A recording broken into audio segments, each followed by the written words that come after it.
Wally? Stan Peterson here. Need a quote on a backyard fence. Sure thing, Stan. What kind you thinking?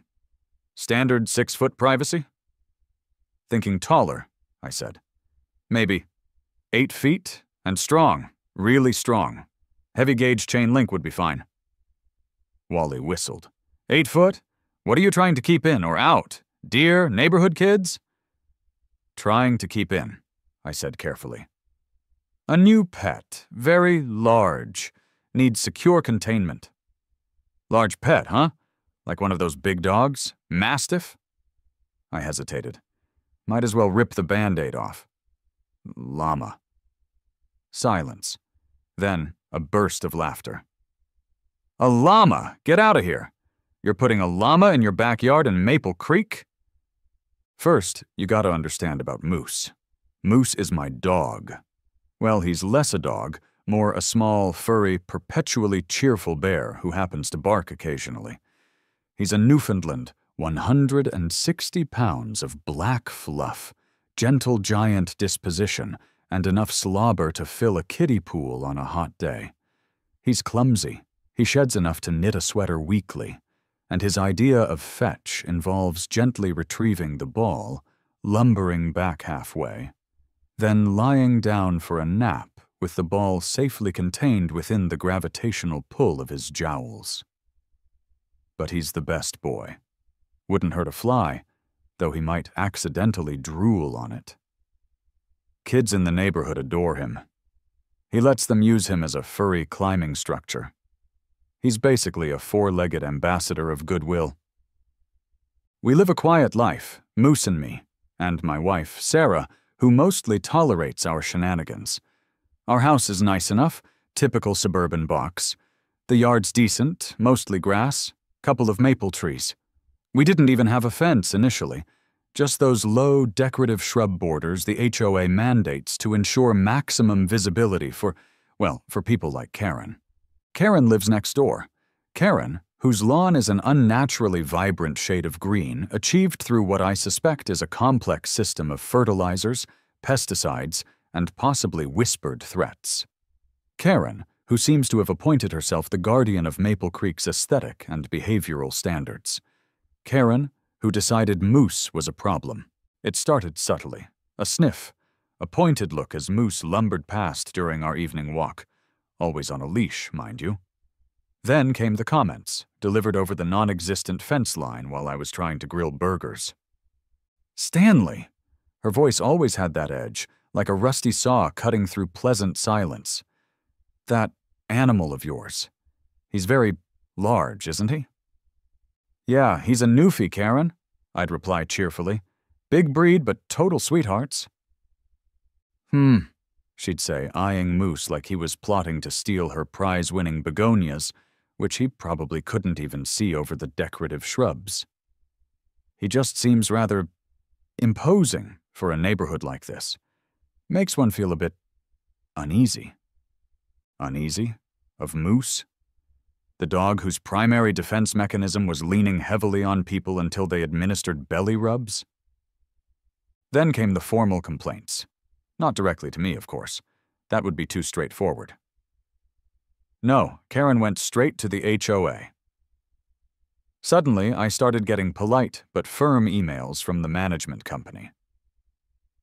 Dear Mr. Peterson, a concern has been raised by a fellow resident regarding the size and perceived intimidating nature of your canine companion. Perceived? By whom? The woman who probably thinks squirrels are plotting world domination? It culminated in a summons to appear before the HOA board.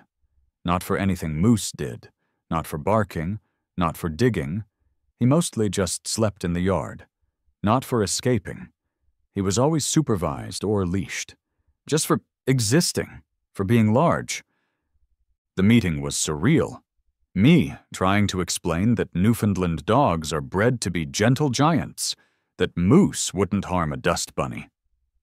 Karen sat opposite, clutching a file folder, presenting her case with the dramatic flair of a prosecuting attorney. Members of the board, she declared, her voice trembling slightly. For effect, I presumed.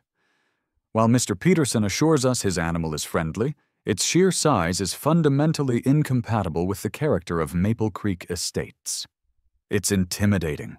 Children are frightened. Untrue, the neighborhood kids used Moose as a mobile petting zoo. Delivery personnel are hesitant to approach the house. Bylaw 25, Section F clearly states pets must be of a size and temperament suitable for suburban living and not cause undue intimidation. This beast clearly violates the spirit, if not the letter, of that rule. I wanted to argue that Karen caused more undue intimidation than Moose ever could, but I bit my tongue. I presented photos of Moose gently playing with toddlers, sleeping peacefully on the lawn. I might have even gotten choked up talking about what a good boy he was. The bored 3 retirees who looked like they'd rather be golfing listened patiently, then exchanged uneasy glances. The president, Mr. Henderson, yes, that Henderson, apparently he moved after the volcano incident. Okay, different story, different Henderson. Let's call him President Abernathy again, he fits the vibe. Cleared his throat. Stanley, he began, looking uncomfortable. We understand Moose is a beloved pet, and there's no specific weight limit in the bylaws. Karen shot him a death glare. However, the board must take resident concerns seriously. The suitable size and temperament clause is subjective. Several residents, meaning Karen and maybe one person she strong-armed, have expressed feeling intimidated. We can't force you to get rid of your dog, of course, but we are issuing a formal warning. Moose must be strictly supervised at all times when outdoors, even in your own yard. Ensure he never approaches the property line in a way that could be perceived as threatening. And perhaps, he added delicately, you might consider if a smaller companion might be less disruptive to community harmony in the long run. I sat there, stunned. They didn't ban him, but they put him on notice. They validated Karen's ridiculous sizeist complaint. My gentle, goofy Newfoundland deemed intimidating and disruptive, simply for being big. They wanted me to get a smaller dog? Because Karen felt uneasy? Fury, cold and deep, settled in my stomach. This wasn't about Moose's behavior. This was about his size, about Karen's prejudice and the HOA's spinelessness. Too big? I thought, driving home, Moose's giant head resting peacefully on the back seat, oblivious. Intimidating? You want big? You want intimidating? Fine. If size is the issue, let's talk about real size. Let's talk about something that makes a Newfoundland look like a poodle. The idea didn't come from a nature documentary this time. It came, bizarrely enough, from a local news segment about a petting zoo that brought animals to nursing homes. They showed residents interacting with bunnies, goats, and a llama. A tall, fuzzy, slightly aloof-looking llama, calmly chewing cud while an elderly woman patted its long neck. A llama. The word echoed in my brain. Larger than Moose? Definitely taller, maybe not heavier, but visually, way more impact. Exotic? Absolutely. Intimidating? Maybe not aggressively, but they had that regal, slightly disdainful look. And they spit, right? That could be a bonus feature if Karen got too close. My mind started racing. Could you even own a llama in a place like Maple Creek Estates? What were the rules? Back to the HOA bylaws and city ordinances I went, fueled by righteous indignation and the image of a llama calmly surveying my suburban kingdom. The HOA rules were specific about banning livestock, helpfully defining it as cattle, swine, sheep, goats, poultry, and other animals typically raised for agricultural purposes. Okay. Llamas weren't typically raised for agriculture in Ohio. They were camelids. Different category? Maybe. It was vague. The city ordinances were similar. Livestock prohibited in residential zones, but the definition was equally farm animal focused. Exotic animal permits were required for things like tigers or monkeys, But llamas seemed to fall into a weird gray area. Not quite livestock, not quite standard pet, not quite dangerous exotic. Ambiguity, my favorite legal loophole. This was it. This was the plan. Karen and the HOA complained Moose was too big, too intimidating, not a suitable pet. I'd get a pet that was taller, weirder, potentially spit-prone, and whose legal status was beautifully, deliciously unclear. Operation Andes was a go. First, logistics. Llamas need space. My backyard wasn't huge. They need secure fencing. They can jump, apparently. My decorative shrubs weren't going to cut it. They need shelter. They eat hay. I needed a vet who treated camelids. This wasn't like getting a goldfish. I started making calls. Discreetly at first. Hi, Maple Creek Animal Clinic? Just wondering, hypothetically, if any of your vets have experience with camelids? Camelids, sir? Like camels? No, more like llamas? Alpacas? Let me check, sir. That's unusual. Turns out Dr. Evans down the street treated some alpacas on a hobby farm nearby. Check. Then fencing. I called Wally's Fencing, a local guy with a decent reputation. Wally, Stan Peterson here. Need a quote on a backyard fence. Sure thing, Stan. What kind you thinking? Standard 6-foot privacy? Thinking taller, I said. Maybe 8 feet? And strong. Really strong. Heavy gauge chain link would be fine. Wally whistled. 8 foot? What are you trying to keep in or out? Deer? Neighborhood kids? Trying to keep in, I said carefully. A new pet, very large, needs secure containment. Large pet, huh? Like one of those big dogs, Mastiff? I hesitated. Might as well rip the Band-Aid off. Llama. Silence. Then, a burst of laughter. A llama! Get out of here! You're putting a llama in your backyard in Maple Creek? That's the plan, Wally. Need a fence that can hold one. Huh, Wally mused, the laughter fading into professional consideration. Okay, llama-proof. Never done that before. 8-foot heavy-gauge chain link, maybe reinforce the posts. Yeah, we can do that. Gonna look like Fort Knox back there, you know? Perfect, I said. Next, shelter. Llamas need protection from rain and sun. A standard doghouse wouldn't cut it. I called Shedrick's Sheds and Shelters. Shedrick? Stan Peterson. Need a small animal shelter built. Sure, Stan, Shedrick replied cheerfully. Got kits for dogs, goats, chickens? What kind of animal? Tall, I offered weakly. Needs good headroom. Maybe 8 feet inside. 3 sides, sturdy roof. Tall goat? Mini horse? Llama. Another pause. Longer this time. Right, Shedrick said slowly. Llama, okay. 3-sided run-in shelter, 8-foot clearance, heavy-duty construction, got it. Just gotta check the city code for accessory structure setbacks for llamas. He sounded dubious but willing. Finally, the llama itself. I didn't want some grumpy, aggressive male. I found a small farm/llama rescue a couple of hours away that specialized in rehoming gentle llamas. They had a lovely 5-year-old female named Dolly, described as calm, curious, generally good-natured, but will spit if provoked. Sounded perfect. I arranged a visit, met Dolly. She seemed unimpressed by me, but tolerated my presence, paid the adoption fee, and scheduled delivery for the following week, after Wally and Shedrick had worked their magic. My wife, Sarah, watched all this frantic preparation with a mixture of horror and resignation. A llama, Stan, she asked one evening, watching me browse websites for llama feed. Are you sure about this? Where is it even going to go? In the backyard, honey, I said brightly. Wally's putting up an 8-foot fence.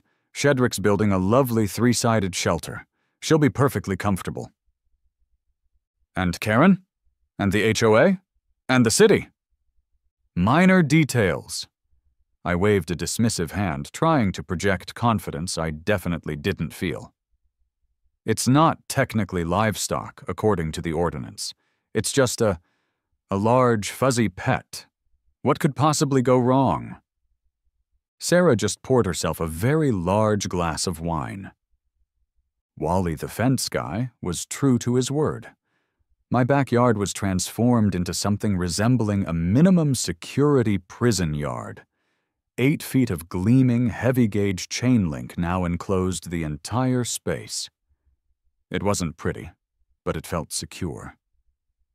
Shedrick delivered and assembled Dolly's new abode, a sturdy, 3-sided run-in shelter tucked discreetly, or as discreetly as possible, in the back corner. I filled it with fresh hay, set up water buckets, and scattered some llama-specific feed pellets I'd ordered online. The feed store guy looked at me like I had 3 heads when I asked for llama chow. The stage was set. Delivery day arrived. A dusty pickup truck pulling a large, slightly rusty livestock trailer rumbled slowly down Maple Lane, drawing curtains and curious glances. This wasn't your typical suburban Amazon delivery. The truck parked, with some difficulty, in front of my house. The driver, a weathered farmer type named Earl who ran the llama rescue, hopped out. "All right, Stanley," Earl said, spitting tobacco juice discreetly into a bush. An HOA violation right there, probably. "Dolly's ready for her new digs. Remember what I told you. Slow movements, calm voice. She's gentle, but she gets spooked easy in new places."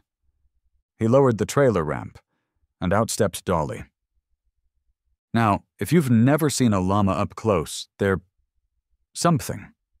Taller than you expect, with that long, elegant neck, big, curious eyes, fuzzy ears, and an expression of perpetual, mild disdain. Dolly surveyed Maple Creek Estates with an air of profound confusion, as if wondering how she'd ended up so far from the Andes.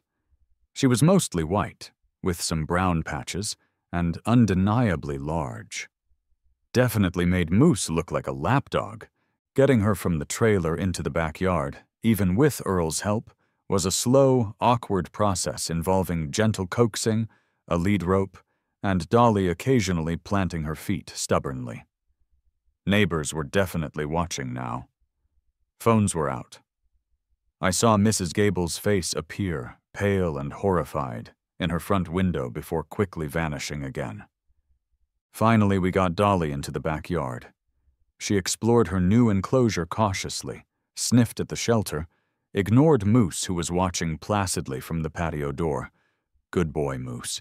And started nibbling tentatively at the grass. "There you go," Earl said, clapping dust off his hands. "Looks like she'll settle in okay.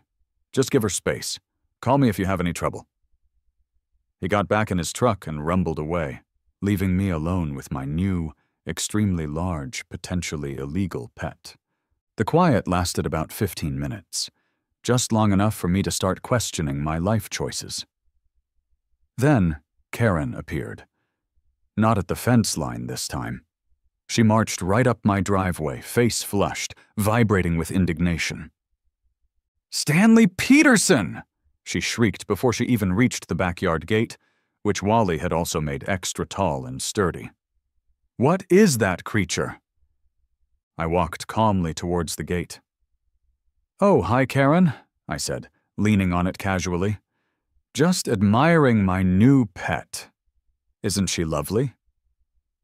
Karen stared past me at Dolly, who had looked up from her grazing and was now staring back at Karen with large, unblinking eyes. "Pet?" Karen sputtered. "That's not a pet. It's a farm animal. A giant, fuzzy neck thing. It doesn't belong here. It's livestock." "Actually, Karen," I said, channeling my inner lawyer. "Thanks, Dave Miller from the other story. The HOA bylaws specifically prohibit cattle, swine, sheep, goats, poultry. No mention of camelids like llamas, and the city ordinance is similarly specific, so technically—" "Technically," she interrupted, her voice rising, "it's enormous. It probably smells. It probably carries diseases. It's going to attract flies. It's going to lower property values into the basement. I am calling animal control. I am calling the health department. I am calling the HOA president. This monstrosity will not remain." Right about then, Dolly, perhaps perturbed by the shrieking or maybe just clearing her throat, did something magical. She turned her head slightly towards Karen, puffed out her cheeks, and let loose. It wasn't a direct hit, not quite. But a fine mist of llama spit sailed through the air and landed with a delicate pff on the pristine sidewalk about 2 feet in front of Karen's perfectly white sneakers. Karen froze, looked down at the damp spot, looked up at Dolly, who was now chewing calmly again, looking utterly innocent. Karen let out another strangled scream, spun around, and practically ran back to her house, possibly to boil herself in disinfectant. I couldn't help it. I started laughing. Maybe this llama thing wasn't such a crazy idea after all. The official onslaught began the next morning, as expected. First, animal control. 2 officers, looking deeply skeptical, arrived in their van. "Okay, Mr. Peterson," the senior officer said, peering through the chain link at Dolly. "We received a complaint about, a llama, at this residence." "That's Dolly," I said cheerfully. "My new pet llama. Adopted her from a rescue." "Right," the officer sighed. "Sir, you understand that typically, llamas are considered livestock under most county and city ordinances, right? Are you zoned for livestock here?" "Well," I countered, pulling out my well-rehearsed argument. "The city ordinance specifically bans cattle, pigs, sheep, goats, and poultry. It doesn't mention camelids. The HOA rules are similarly specific. Is she causing a nuisance? Is she dangerous? Is she being neglected?" I gestured towards the sturdy shelter, the clean hay, the fresh water. Dolly chose that moment to look particularly regal and non-threatening. The officers exchanged a look. "Well, no," the first one admitted. "She seems calm. The enclosure looks secure for now. But the legality of keeping her here under zoning is highly questionable. That's really a code enforcement issue, not strictly animal control unless she gets loose or neglected." They took some notes, gave me a warning about ensuring the fence remained secure. "Seriously, make sure that gate is latched. We do not want llama on the loose calls." But ultimately left without taking Dolly. Score 1 for ambiguity. Next came code enforcement. A different inspector, a woman named Maria, arrived later that day. She had the zoning maps and the ordinances printed out. "Mr. Peterson," she said politely but firmly, "we need to address the llama. Your property is zoned R1, single-family residential. Section 14C of the Municipal Code explicitly prohibits the keeping of livestock, defined as," she read from the page, "cattle, horses, swine, sheep, goats, poultry, and other animals typically raised or kept for agricultural purposes." While llamas aren't specifically named, the other animals typically raised clause generally includes them.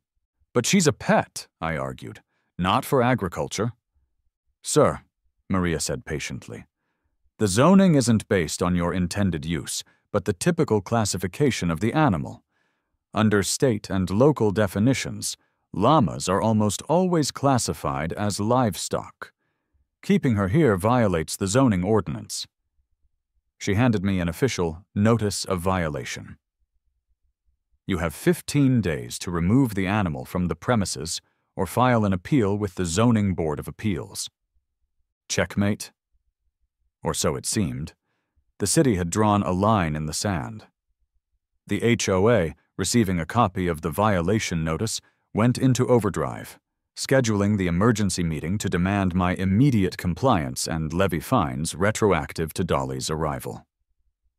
Things looked grim for Operation Altiplano, but I wasn't ready to give up just yet. I had one more, potentially crazy, card to play. Time to call my lawyer buddy again. Time to talk about therapy animals. My lawyer buddy, Dave Miller, Yes, him again, the man's practically on retainer for my HOA-related absurdities, listened patiently on the phone as I explained the situation. The dog complaint, the llama acquisition, the animal control visit, the code enforcement violation notice citing the livestock ordinance. A llama, Dave said slowly after I finished. You bought a llama because they complained your Newfoundland was too big.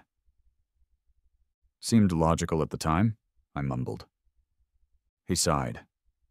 Okay, Stanley, okay. The city zoning violation based on the livestock classification is tough.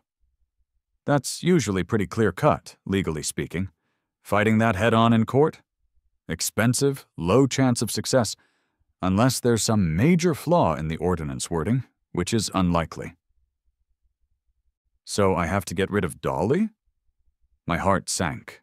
I'd only had her a week, but the big, fuzzy, aloof creature was starting to grow on me, and the thought of Karen winning, unbearable. Not necessarily immediately, Dave said, a thoughtful pause in his voice. We can appeal the code enforcement decision to the Zoning Board of Appeals. That buys time, forces them to formally hear your case. But we need an angle besides llamas aren't technically listed. He paused again. You mentioned therapy animals? Ah yes, the nuclear option, the emotional support animal gambit. I was thinking about it, I admitted. I mean, Moose was great for my stress levels. Maybe Dolly could be too. She's very calm, mostly. Dave sighed again, louder this time. Stanley, the ESA loophole is getting harder and harder to use, especially for unusual animals in housing disputes. The laws primarily protect service animals like guide dogs under the ADA. Emotional support. Animals have fewer protections, especially under zoning laws versus housing discrimination laws, and getting a legitimate letter from a licensed mental health professional stating you have a diagnosed disability and require a llama for emotional support. That's a stretch, my friend. A big, fuzzy, long-necked stretch. But is it impossible? I pressed. Look, Dave said carefully. Getting a legitimate ESA letter requires a real therapeutic relationship and diagnosis. There are tons of scam websites offering fake letters. Don't even think about it. Instant credibility killer. If you do have a therapist you see regularly, you could discuss it. But they'd have to genuinely believe, within ethical guidelines, that Dolly is necessary for your mental health treatment. And even then, the city HOA can still fight it, arguing that allowing a llama fundamentally alters the nature of the residential zone or poses an undue burden, especially given the existing livestock ordinance. So, probably won't work. Probably not easily or cheaply. But, he added, a hint of amusement back in his voice, arguing about it, filing appeals, requesting accommodations under fair housing laws if we can make a credible ESA claim. It could definitely bog things down, delay the removal order, drive the HOA absolutely bonkers, might force a negotiation. It wasn't ideal. It felt slightly slimy, potentially trivializing legitimate needs for support animals. But the thought of Mrs. Davenport and President Abernathy having to sit through zoning board hearings discussing the therapeutic benefits of llamas?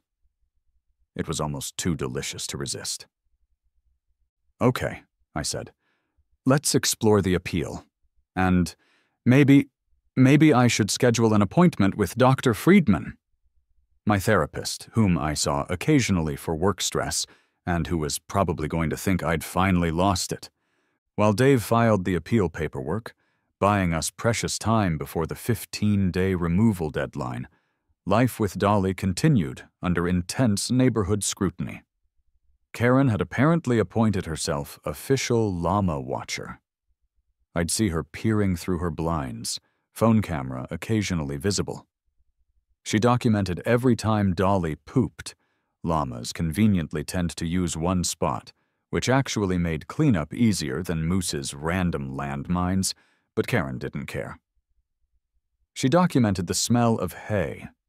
She documented the single time Dolly decided to hum a strange, low sound llamas make, claiming it was a disturbing nocturnal noise. The HOA, emboldened by the city violation notice but frustrated by my appeal, doubled down on fines. Fines for the llama. Fines for the unapproved 8-foot fence, even though city code allowed it. Fines for the shelter, permitted as an accessory structure, but they claimed it was an agricultural building. My mailbox overflowed with certified letters. I also had to find a large animal vet. Dr. Evans, the alpaca vet, kindly agreed to come out. She gave Dolly a clean bill of health, updated her shots, and gave me tips on llama care, all while subtly trying to figure out why on earth I had a llama in suburban Ohio. She seems content, Dr. Evans said diplomatically, after examining Dolly, who mostly ignored her. Just make sure she has plenty of hay, fresh water, and, doesn't spit on the neighbors too often. My appointment with Dr. Friedman, my therapist, was interesting. "So, Stanley," she said, peering over her glasses after I'd explained the whole saga, the dog, Karen, the HOA, the llama. "Let me make sure I understand. You acquired a large South American camelid primarily as an act of defiance against your neighbor and homeowners association?" "Well," I shifted uncomfortably. "When you put it like that. But also Moose was very calming. And Dolly, she has very serene eyes?" Dr. Friedman just looked at me.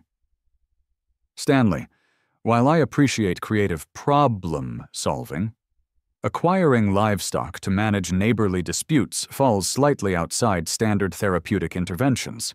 And frankly, the stress this whole situation is causing you seems counterproductive to your emotional well-being. But wouldn't having Dolly legally recognized as necessary for my well-being solve the problem?" I pleaded. She sighed. "Stanley, ethically, I can only write an ESA letter if I genuinely believe the animal is part of your ongoing treatment plan for a diagnosed condition. While pets can certainly provide comfort, recommending a llama for anxiety triggered by HOA disputes, it's not something I can justify professionally." So much for the easy ESA route. Dave Miller wasn't surprised. "Figured as much," he said when I told him. "Okay, plan B. We fight the livestock classification at the Zoning Board of Appeals hearing. Argue ambiguity, argue pet status, challenge the HOA's standing, stall tactics and procedural arguments mostly, but it keeps Dolly in the yard while we negotiate." The Zoning Board of Appeals hearing was scheduled. The HOA prepared their case. Karen prepared her testimony. I mostly just made sure Dolly had fresh hay and hoped she wouldn't spit on any board members during the inevitable site visit. The llama wars were heading for their peak. The Zoning Board of Appeals meeting felt like a bizarre local C-SPAN broadcast. Held in a stuffy room at the county administration building, attended by me, my lawyer Dave, the HOA contingent, President Abernathy, Karen, their slick lawyer, a handful of confused-looking board members, and about 20 curious neighbors who clearly had nothing better to do on a Tuesday night. The HOA lawyer presented first, arguing passionately that llamas were obviously livestock, Oak Haven Estates was obviously residential, and my keeping Dolly was a clear violation threatening public health, safety, and property values. Karen gave tearful, and, I suspected, entirely fabricated, testimony about her constant fear of the giant, unpredictable beast next door, mentioning the spitting incident, which she now described as a vicious attack, and the unbearable farm smell. Dolly was remarkably clean, actually. Then Dave Miller presented our case. He calmly poked holes in the town's ordinance definition of livestock, vague, typically raised for agricultural purposes clause. He emphasized Dolly's status as a pet, not livestock for profit. He highlighted the secure enclosure and lack of any actual nuisance incidents, aside from Karen's subjective fear and the one alleged spit mist. He subtly questioned the HOA's motivation, suggesting it stemmed from the original dog too big complaint, not genuine concerns about the llama itself. He didn't lean heavily on the ESA angle after my therapist visit, but mentioned my attachment to Dolly as a companion animal. The board members asked questions. They seemed genuinely unsure how to classify a llama in suburbia. They questioned the potential noise, minimal, smell, managed, traffic, none. They asked about escape risk, low thanks to Wally's fence. They seemed less concerned about the llama itself and more about the precedent it would set. Then came the site visit. The board members, plus lawyers and officials, trooped over to my house the following Saturday. They peered at Dolly through the chain-link fence. Dolly, perhaps sensing the gravity of the situation, or maybe just bored, mostly just stood there, chewing cud, looking majestic and utterly indifferent. She didn't spit. She didn't charge. She just existed, majestically. The final ruling came a week later. It was a classic bureaucratic fudge. Livestock classification upheld.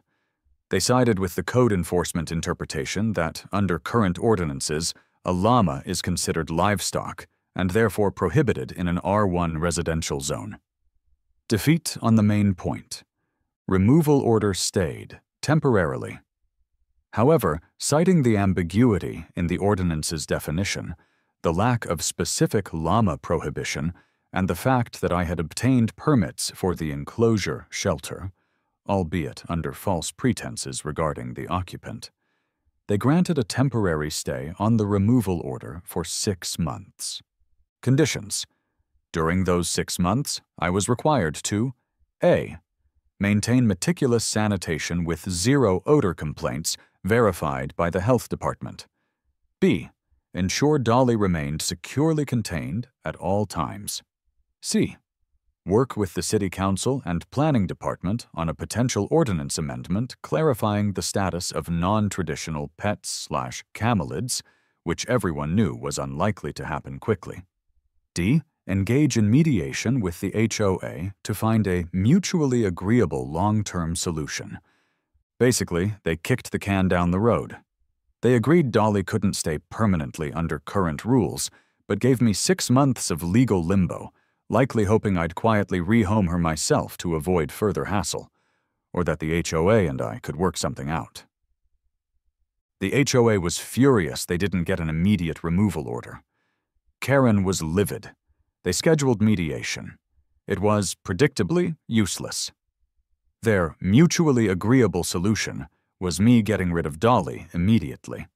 My mutually agreeable solution involved them rewriting the bylaws to allow large dogs and maybe apologizing to Moose.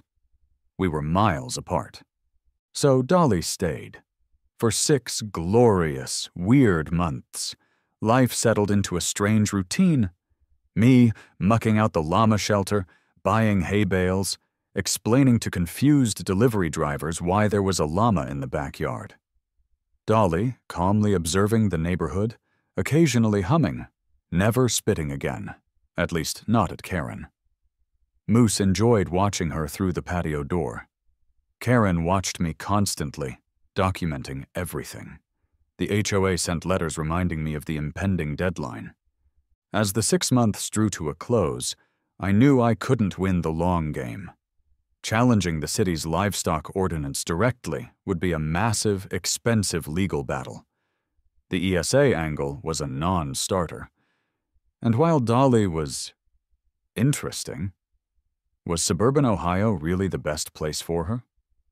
With a heavy heart, I called Earl back at the llama rescue farm. "Earl," I said. "Got a question. You guys ever take returns?" Earl chuckled. "Figured I might hear from you, Stanley. HOA giving you grief?"